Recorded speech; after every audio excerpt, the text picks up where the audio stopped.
Elena, say realtor. Realtor. Realtor. Realtor. Elena, say my mommy sells houses. My mommy says houses. She's called a realtor. A realtor. Good. Now look at me and smile.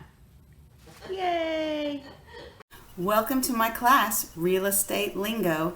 I'm Natalie Bratton with RE/MAX First in Oklahoma City, and today's two terms are 1, what is my career choice actually called? And 2, 3 different types of contingencies. Let's get started. Realtor. R-E-L-A-T-O-R. R-E-L-A-T-E-R. R-E-A-L-A-T-E-R. Realtor. Realtor. Realtor. Realtor. What is it? What actually are you called? The term is realtor. R-E-A-L-T-O-R. 2 syllables. There's no in the middle. It's realtor. Now the English language is super confusing. So like photographer ends in ER, but doctor ends in OR. Realtor also ends in OR. We think we're as fancy as doctors, so therefore we should have an OR at the end of what we're called. We are realtors. We act in real estate transactions. So not every real estate licensee is a realtor. So you get your license and you're a real estate agent, but then you choose to join an organization called the National Association of Realtors. And when you join the association, then you are a realtor. A realtor versus a regular real estate agent abides by a strict code of ethics. We are more involved in our communities locally and nationally. We are more involved politically, locally and nationally. We have lobbyists who push agendas that help keep benefits for homeowners like property tax deductions, mortgage insurance deductions. We lobby for things that help home ownership continue to grow. We also are offered more training, so therefore we have more expertise because we are realtors. And so when you are asking someone who is a realtor how their business is doing, you say, do you like being a realtor? How's it going? And we are impressed when we hear you say realtor. Are you a realtor? How is that going? Or if you're in the market and you're looking for one, you can say, hey Joe, do you have a realtor you like? And they'll be impressed. So the word once and for all is realtor. R-E-A-L-T-O-R. Our second word for the day is contingent.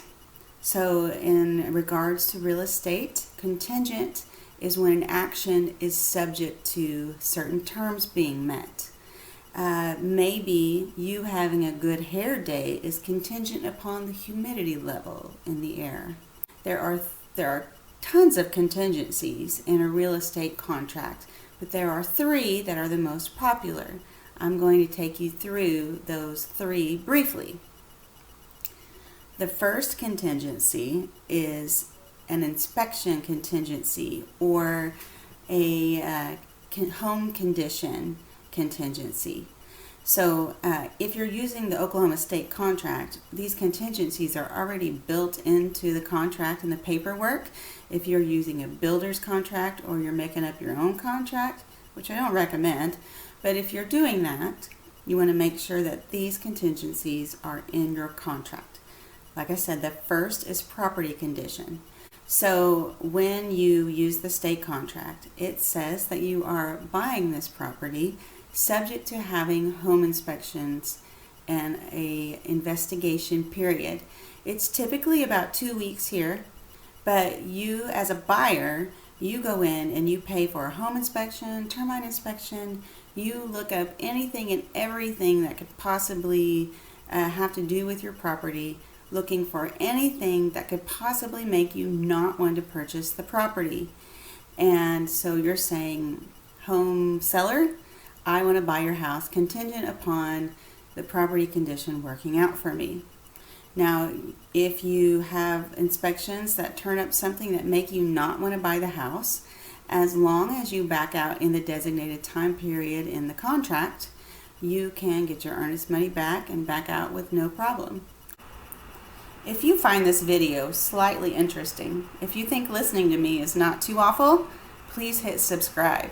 I post a video every Friday about real estate or living in Oklahoma. The second contingency in our contracts is contingent upon financing. Dear home seller, I will buy your property if I can get acceptable financing. Now, as a buyer, you're going to go and make an offer on this property already pre-approved for your mortgage. You're going to have your lender selected, and you're going to have already turned in some paperwork and filled out a questionnaire to make sure that you can move forward with the property.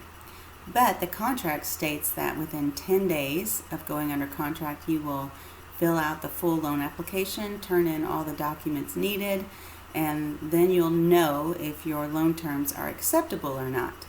If you are denied the loan, or you decide that the loan terms aren't good enough for you, that you can't meet the down payment, or the interest rates are, the interest rates aren't right, or the payment's too high, you can back out of the contract and say that your loan terms were unacceptable.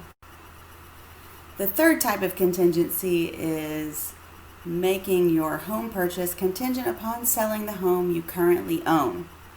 So that one is one where if your house is on the market and it's already under contract, you go and you make an offer for a new home. You put in the form that says, I want to buy your house. It's contingent upon my home selling. And oh, by the way, my home is under contract and set to close on this day.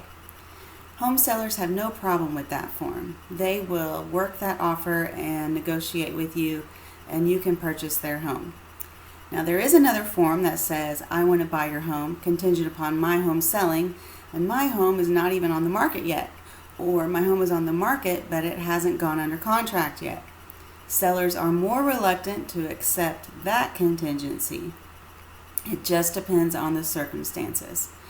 But either way, you can make an offer contingent upon your home selling, and it's up to the seller on if they want to work with you or not. Whew! Did you actually make it all the way to the end? You made it to the end. I couldn't even make it to the end. That was tough. If you made it to the end, would you comment below and give me your name and address, because I will add you to my Christmas card list. That is impressive. And if you liked that and you made it to the end, then you should watch this video. This is episode number 1 with more real estate lingo.